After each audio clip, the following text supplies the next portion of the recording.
අද අපි ඉංග්‍රීසි ටෙන්සස් ලේසිම විදියට ඉගෙන ගමු පුතා. සියා ටෙන්සස් කියන්නේ ටිකක් අමාරු නේද? අමාරු නෙවෙයි. තේරුම් ගත්තොත් ගොඩක් ලේසි. ප්‍රසන්ට් කියන්නේ දැන් වෙන්නේ දේ. පාස්ට් කියන්නේ ඉස්සර වෙච්ච දේ. ෆියුචර් කියන්නේ ඉදිරියට වෙන්න තියෙන දේ. එහෙනම් ඒක ඊසි නේ.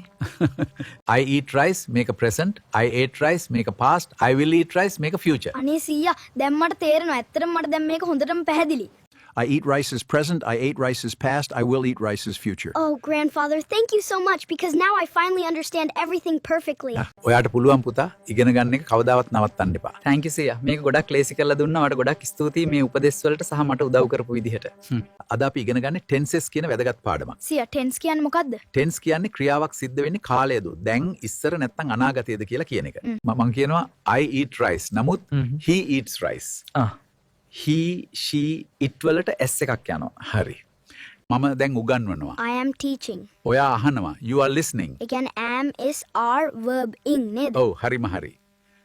ඊයේ මම ගියා. I walked yesterday. ඊයේ මම කෑවා. I ate rice. verbs වෙනස් වෙනවා. සමහරක් ed දා ගන්නවා. හරිම හොඳයි.